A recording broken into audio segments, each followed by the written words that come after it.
right, let's turn back to page 124. So this unit is about types of negotiation. So when we use this term negotiation, negotiation is referring just to, well, if you want a general definition of negotiation, it just means when two people are talking about something and they're going to reach some agreement for maybe some future action. That's usually what we talk about with negotiation. At least two people talking together and trying to agree on some action to take for something that's going to happen in the future. So we're going to learn about the types of negotiation, how to make an opening statement when you want to start a negotiation procedure, and actually also how you can prepare to negotiate. So the title is what? Know what you want. So it means it's referring to if you want to negotiate with somebody, it's because they're not agreeing from the beginning to do what you want to do. So you have to somehow make some compromise or try to persuade them to do exactly what you want. Probably you're not going to be able to get them to do exactly what you want, but you're trying to get them to do mostly what you want. If you're a good negotiator, you're able to get more of what you want out of during a meeting or during a business deal, something like that, than if you're a bad negotiator. If you're a bad negotiator, then the other person will get what they want. So you want it to be very equal, you can make a compromise, or maybe you can benefit more from the agreement. Okay, so let's look at the first activity. What we're going to do is, actually negotiation, it happens a lot in business, but you can think about negotiating in daily life too. So this is the first activity that's going to introduce you to this kind of thing. Because think about it. What if you want to eat or something, go somewhere, and you're talking with your friend, and then you have to discuss where you want to go eat or what you want to do on the weekend or anything. Then you sometimes do some type of negotiation, right? Because you want to talk about with each other what you want to do, what you want to eat, what you want to do later, and you have to come up with a compromise, what you both will agree on doing.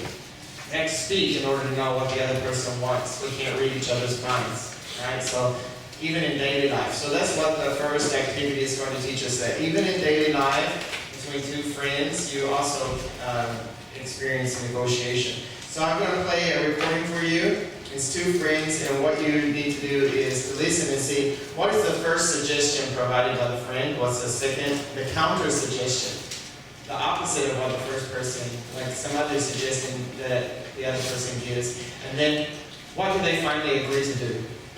Okay? I'll play it a couple of times for you, and then you can write those down.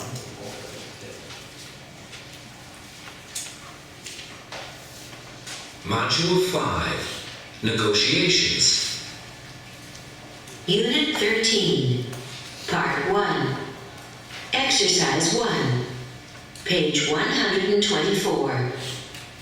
Listen to a conversation between two friends. What should we do on Saturday? Let's go see a movie. We could do that. Or, what if, it's Mary's birthday. Why don't we go out with her and Thomas? Go to dinner or something. That's a good idea. Where should we go? Unit 13, Part 1. Module 5. Negotiations. Unit 13, Part 1, Exercise 1, page 124. Listen to a conversation between two friends. What should we do on Saturday? Let's go see a movie. We could do that. Or, what if, it's Mary's birthday. Why don't we go out with her and Thomas? Go to dinner or something. That's a good idea. Where should we go?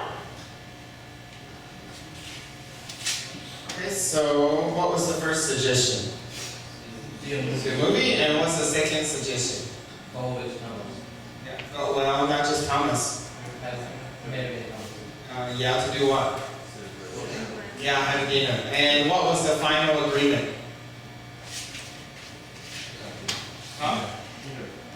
Yeah, to go out with him. Yeah, that's the final agreement.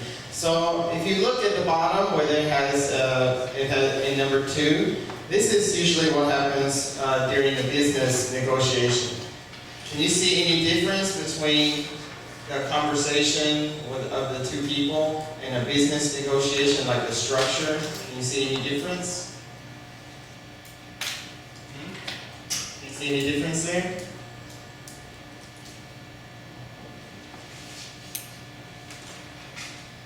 Four parts. Yeah, okay, so So more complicated. can you explain, well, it's not really more complicated. Can you explain what you mean by more parts or?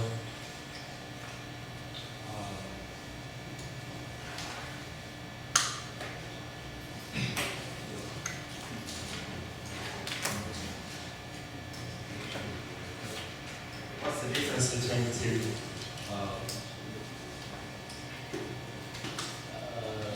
The business negotiation needs some confirmation.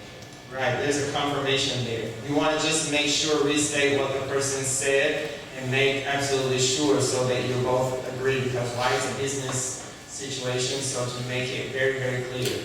Okay, with your friend, if you just, it might be okay, there's not a big deal if you have some misunderstanding, but with a business situation, you don't have any misunderstanding. So just need, the only difference there was a confirmation. Okay? Look on page 125. Okay, on 125. What we're going to do here is you're going to listen to 3 different extracts. And first, we're going to listen to it twice. But first, what I want you to do is just have a look at the 3 pictures and see if you can match each of the pictures to the correct extract. Okay? Is it 1, 2, or 3? And there are different types of negotiations between different types of people. So there's not just one type of negotiator, but there are different types. So see if you can match the picture to the conversations. Unit 13, Part 1, Exercise 3, page 125. Listen to a recording of 3 extracts, each part of a different type of negotiation. Match them to the pictures in your book. Extract 1. Yes, I understand what you're saying, but the facts are clear. The company was responsible for doing all the safety checks. Those checks were not done. That's what you say. There is evidence that safety practices were poor. You know that.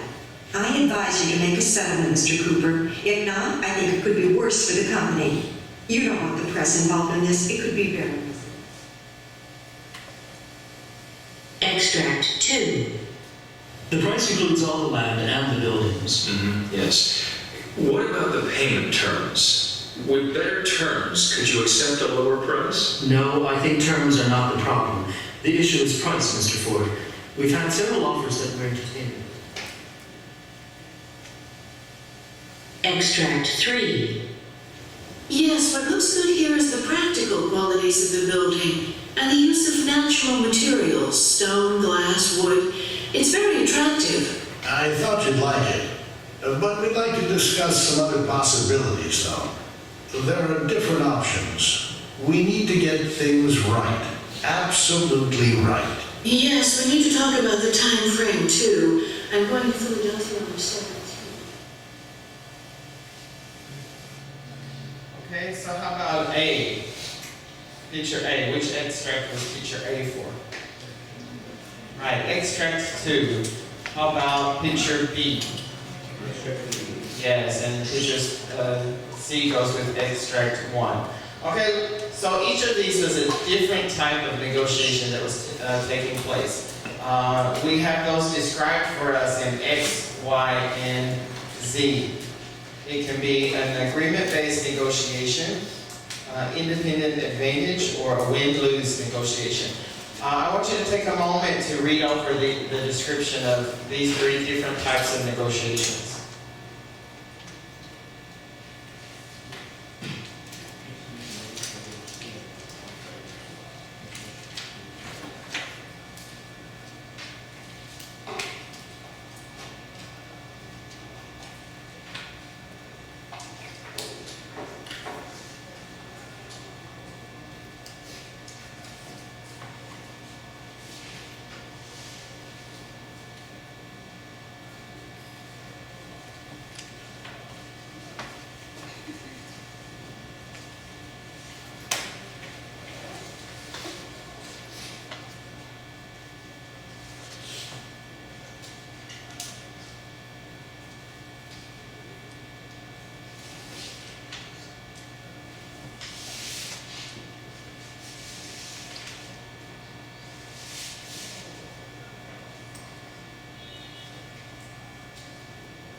Okay, so you can see the difference between these three different types of negotiations. The X type, the X here means the win-win or agreement-based negotiation. Means just what the name implies, win-win. Both sides are going to gain something from negotiation here. The second one is an independent advantage. This also means, it also entails, the name also entails what kind of situation will happen here. Only one party is going to benefit from this kind of thing. And as it explains in our book, usually if we are involved in this kind of negotiation, we don't want a repeat customer. We just want to do what's best for ourselves, get as best profit as we can from this situation and not worry so much about the future. And the last one is a win-lose negotiation. So that's probably when there's a big problem. Maybe somebody's done something wrong and the other person is trying to argue with them and tell them, okay, you've done something wrong, you need to fix the situation. Okay, always one person is also going to win out, but it's usually because something has occurred before, like some problem. Not usually about trying to make a profit or something like that.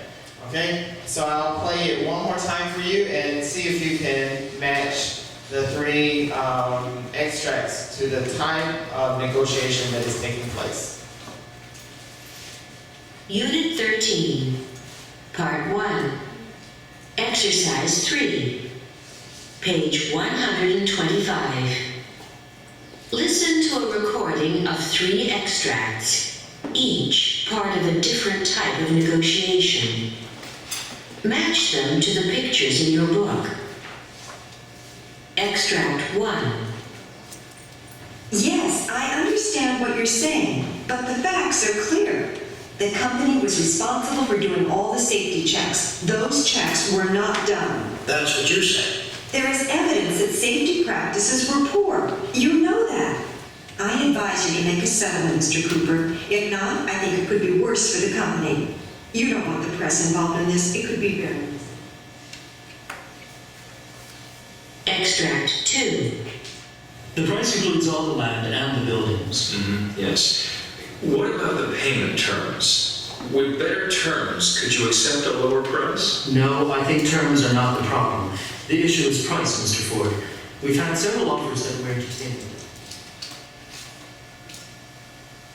in. Extract 3. Yes, what looks good here is the practical qualities of the building and the use of natural materials, stone, glass, wood. It's very attractive. I thought you'd like it, but we'd like to discuss some other possibilities, though.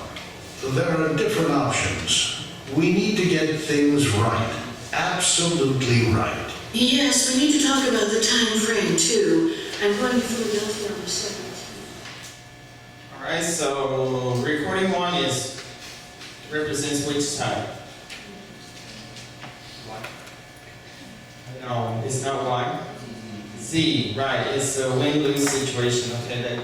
The guy had made a mistake already, and the lady is telling him, oh, you need to fix it now, do whatever you need to do to prevent maybe from the news media, the press, from hearing about this. You already lost. You have to do what I tell you to do to fix this.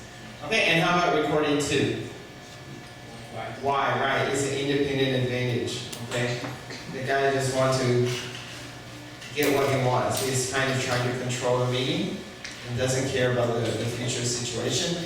So that means the last one should be X, which is a win-win negotiation. You can see one of them talks about something they want, the other also talks about something they want, and they are not saying no to each other. They're like, okay, if you can do this kind of thing, can you help me with my part? We need to keep talking about this kind of, make sure that both of us get both of our needs taken care of. So can you think of any examples of, maybe one example of each of these different types of negotiations? Maybe the agreement-based, the independent, and a win-lose.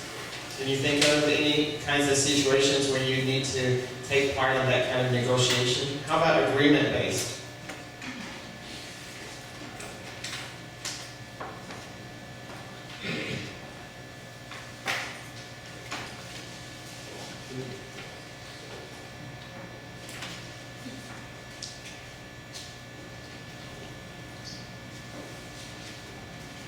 any kind of situation where there would be when you and the other person want to agree on something, and you need to talk about it, you need to negotiate. It's a lot, every day in our everyday life, you'll see a lot. Don't be afraid to make a guess. This is your chance.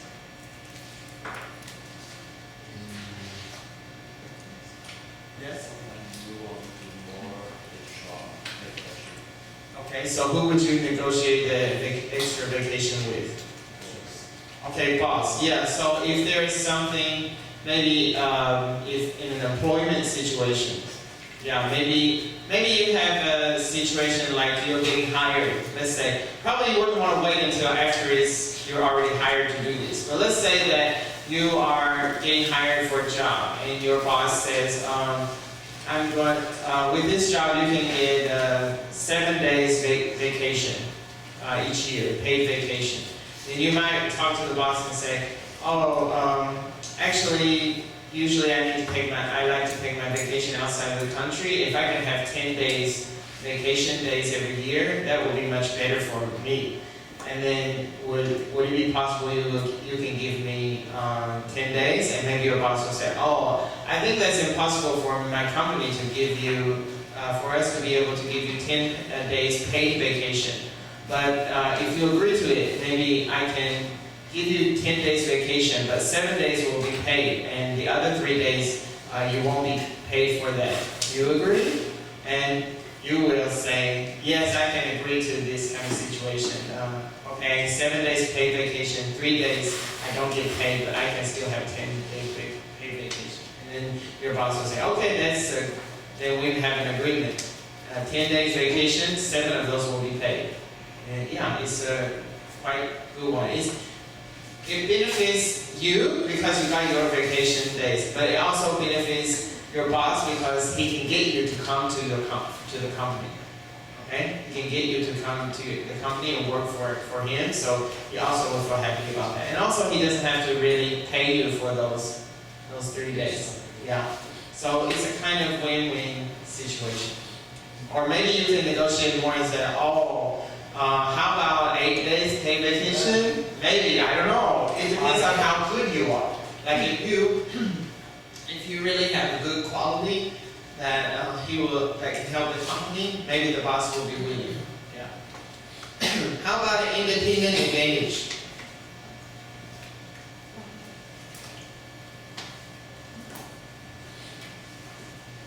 Do you think of any kind of situation?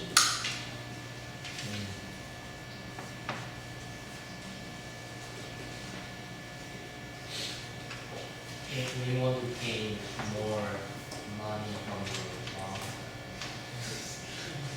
you'll be fired.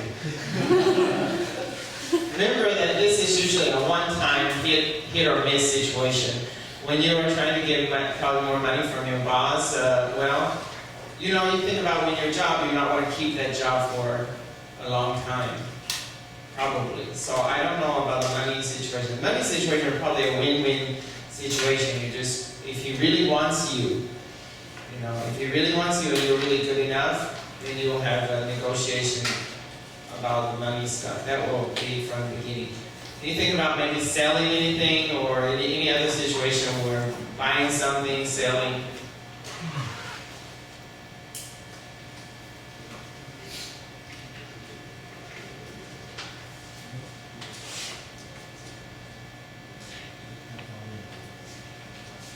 How often, I'll give you an example, okay? How often do we buy a refrigerator for our home? Every year we buy a new refrigerator? Maybe 10 or 15 years even, or maybe 20. Yeah, keep it for a long time, right? So, imagine you're a salesperson and you sell refrigerators.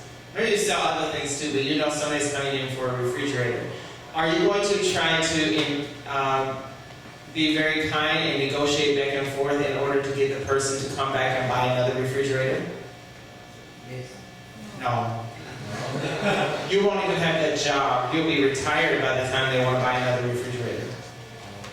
You'll want to try to get as much money out of them as possible. So you will try to sell it to them for the most amount. You will have to keep saying, well, this is already the best model, and I'm already giving you the discount, already the most discount that my boss will allow. And you just keep pushing them. There's nothing else. And you're like, oh, it's set. The price is already set, and we have the sale. That's the set price. You know, they can always, those people who are selling something, of course, they can always reduce the amount. Always reduce the amount. But it's like, if they reduce the amount, they will get less money. Right? But they can always reduce the amount. Of course, they don't want to. Because why? If they're selling a refrigerator, one is you will not come back to buy another refrigerator. And if you do, it probably won't be to buy from them. They're already gone, retired. You buy a refrigerator, and you may not even come to them to buy the refrigerator again. You might, it's very unlikely, you know, you'll buy the same brand or even buy that brand from the same place. Maybe that company is already gone. I mean, that small shop, unless it's a very big one. So, yeah, you will just push to try to sell as for a high price as possible. Or, like, let me give you an example. I can give you a personal example, okay? I deal with a lot of booksellers. Okay? I deal with a lot of booksellers because why I'm a teacher. So, I will think, oh, this book is really suitable, I might think, for my class. And I will say, oh, can you please reserve 60 books for me? And they said, oh, they also say, oh, do you really want to use this book? Are you sure this book is appropriate? Have you considered this other book? The price is quite similar, and they will try to sell me the other book. I don't know why, but I'm just guessing. If the book I choose, even is more appropriate for my class, maybe the other book, they can make more money off of it. Maybe they're already selling this one quite a lot to a lot of other teachers. So the more they sell, the more they can buy, the cheaper it will be, but they sell for the same price, and the more money they can make. Okay? So for whatever reason, they will just try their best to get this. But what happens if I'm a repeat customer, if after they know me, after those sales agents know me for a while, they dare not to do that. Why? Because they know, oh, okay, for this guy, he's a steady business. So I better just keep him satisfied because he's steady business from me. I shouldn't do anything to push him. Some new person, they don't know how the person will be. Maybe they'll just order this book and never see them again. They find out, oh, okay, I'm steady, I'm not going away, so I better just try to keep this relationship so they won't be like this. Or they might even be willing. Sometimes I'll say, oh, you know, this book is a little expensive, my students probably won't buy it, but I really want to use it. Can you do anything? And oh, okay, maybe if you can really have 50 students to buy the book, okay, maybe we can reduce by $50 more for each student. What do you think? And it's like, oh yeah, maybe I think my students will okay if it's just a little bit more, a little bit less, sorry. So that could be some kind of situation. Usually in stores, when you're selling a big product, they will do that. Yeah. Or it could be that they're trying to sell hard to you. Or you could be the consumer, right? And you could just be, I want a cheaper price. Okay, give me a cheaper price. I'm going to pay you cash now. I have cash money. So how about a cheaper price? And maybe you can be the one to negotiate because you want to win. That could be a situation too.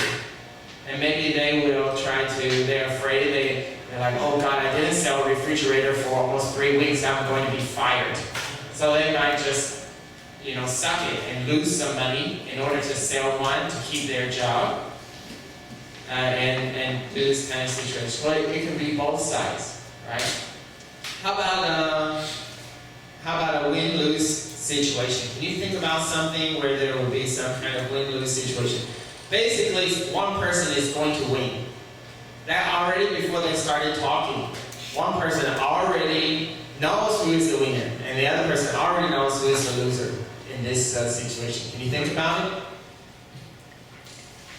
it?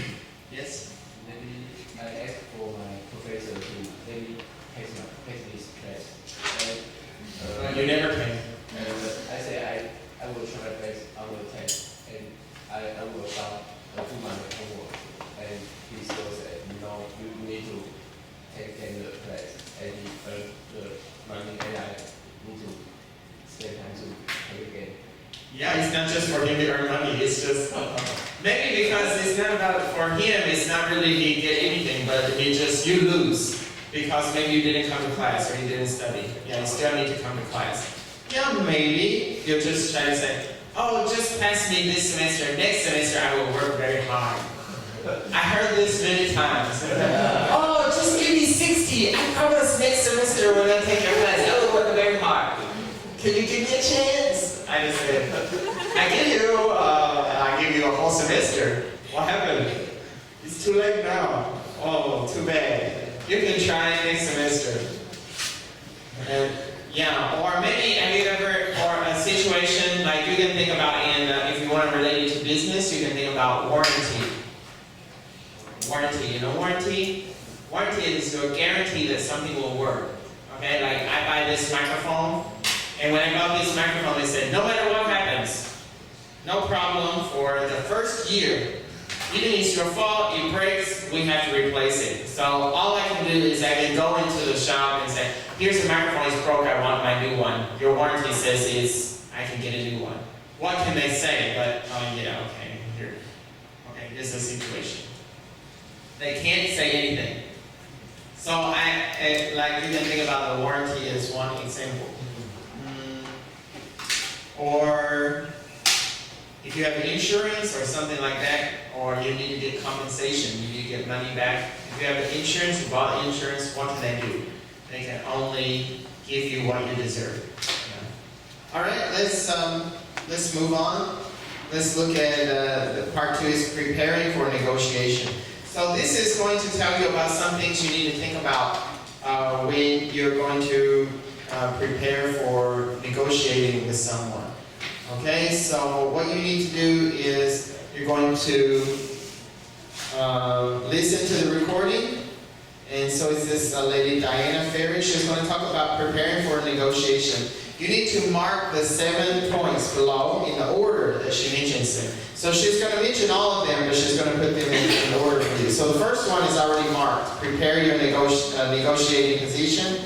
Know your aims and objectives. Okay, so I'll play the 5 for you, the MP3 for you. Nobody contacts me for MP3. You say you want? You lie to me.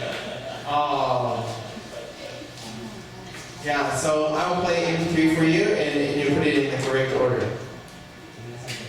Unit 13, Part 2, Exercise 1, page 125. Unit 13, Part 3, Exercises 1 and 2, page 127. Sorry. Unit 13, Part 2, Exercise 1, page 125. Listen to Diana Ferry talking about preparing for a negotiation. Put the points listed in your book in the order in which she mentions them. I think, first of all, I would have to say that one needs to be very prepared. I mean, to know what you want from a negotiation. What's your purpose, your aims and objectives? Without clear aims, you can't have clear thinking. So aims are vital, to have a clear purpose. What do you want? A contract? You want a firm agreement? Or just to find out a few things? Then you have to know what's the minimum deal. Decide what is the least, the lowest offer you can accept for a deal, an agreement. Then you have to know where you can give way or make concessions. So fixing concessions and targets is important. Without that, you end up agreeing to something and later you think, oh no, that's a bad deal. Or you miss out on what seemed like a bad deal at the time, but was in fact okay. Not bad, anyway. Another area, perhaps obvious, is to know your strengths and your weaknesses. If we take the classic marketing SWOT analysis, you have to understand your own strengths and weaknesses, as well as the opportunities and threats, or dangers, that exist outside from competitors, for example. So know the market, know your strengths, know about prices and other possibilities. If you do this, you can see the negotiation in its proper context. Then you need to prepare all support information, figures, numbers, pictures, whatever. It could be anything. But the most important thing is that you can support what you say. It helps you be clear. Next, the team has to be well prepared, well managed. If it's a team you have, everyone needs a clear role, clear responsibilities to have roles. Finally, your opening remarks. Prepare what to say. Begin in general terms, what you hope to achieve, the general intention, what you're looking for. The opening statement sets up the right atmosphere, the right expectations. It helps things to be clear between the two sides. This opening statement is where you make the first impression.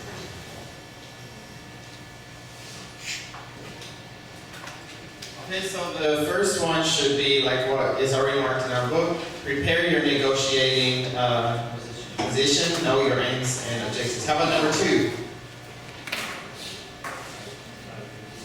Identify your minimum requirements. Number 3, decide what concessions you could make. Number 4, know your own strengths and weaknesses. 5 is prepare figures, calculations, and support materials you may need. 6 is know your role as part of the team, and 7 is prepare your opening statement. Let me play it one more time just in case you mix some of them up and you can see where you made the mistakes. Unit 13, Part 2, Exercise 1, page 125. Listen to Diana Ferry talking about preparing for a negotiation. Put the points listed in your book in the order in which she mentions them. I think, first of all, I would have to say that one needs to be very prepared. I mean, to know what you want from a negotiation. What's your purpose, your aims and objectives? Without clear aims, you can't have clear thinking. So aims are vital to have a clear purpose. What do you want? A contract? You want a firm agreement? Or just to find out a few things? Then you have to know what's the minimum deal. Decide what is the least, the lowest offer you can accept for a deal, an agreement. Then you have to know where you can give way or make concessions. So fixing concessions and targets is important. Without that, you end up agreeing to something and later you think, oh no, that's a bad deal. Or you miss out on what seemed like a bad deal at the time, but was in fact okay. Not bad, anyway. Another area, perhaps obvious, is to know your strengths and your weaknesses. If we take the classic marketing SWOT analysis, you have to understand your own strengths and weaknesses as well as the opportunities and threats or dangers that exist outside from competitors, for example. So know the market, know your strengths, know about prices and other possibilities. If you do this, you can see the negotiation in its proper context. Then you need to prepare all support information, figures, numbers, pictures, whatever. It could be anything. But the most important thing is that you can support what you say. It helps you to be clear. Next, the team has to be well prepared, well managed. If it's a team you have, everyone needs a clear role, clear responsibilities to have roles. Finally, your opening remarks. Prepare what to say. Begin in general terms, what you hope to achieve, the general intention, what you're looking for. The opening statement sets up the right atmosphere, the right expectations. It helps things to be clear between the two sides. This opening statement is where you make your first impression. All right, so turn to page 126, and what you're going to do now is you're going to match the 4 aspects of good preparation on the left to why they're important on the right. So she talked about those, so go ahead and see if you can do that without listening, and then we'll go over the answers together. See if you can remember from what she said.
Alright, so A is knowing your aims and objectives. So what does that do? Knowing your aims and objectives, what?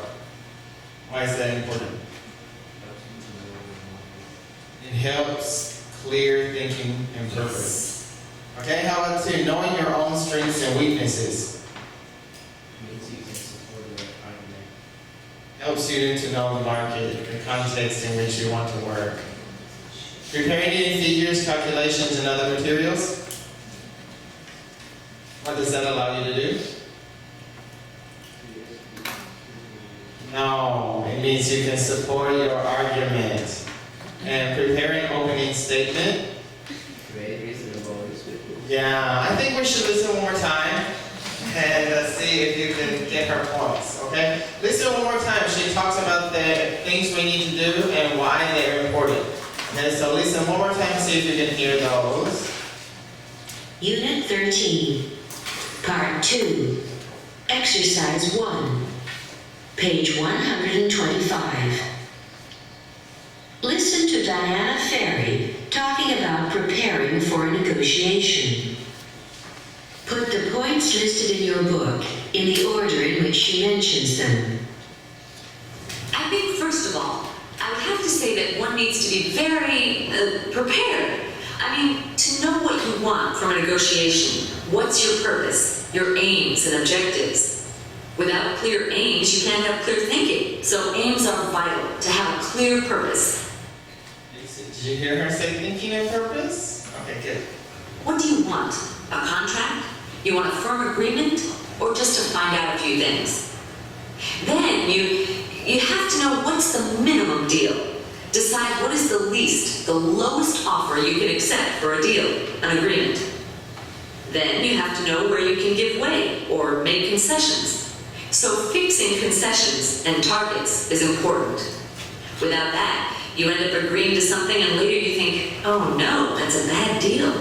Or you miss out on what seemed like a bad deal at the time, but was in fact okay. Not bad, anyway. Another area, perhaps obvious, is to know your strengths and your weaknesses. If we take the classic marketing SWOT analysis, you have to understand your own strengths and weaknesses as well as the opportunities and threats or dangers that exist outside from competitors, for example. So know the market, know your strengths, know about prices and other possibilities. If you do this, you can see the negotiation in its proper context. Then you need to prepare all support information, figures, numbers, pictures, whatever. It could be anything. But the most important thing is that you can support what you say. It helps you be clear. Next, the team has to be well prepared, well managed. If it's a team you have, everyone needs a clear role, clear responsibilities to have roles. Finally, your opening remarks. Prepare what to say. Begin in general terms, what you hope to achieve, the general intention, what you're looking for. The opening statement sets up the right atmosphere, the right expectations. It helps things to be clear between the two sides. This opening statement is where you make your first impression. Okay, so it's time for a break now, so let's have our 10-minute break, and after a break we will continue, okay?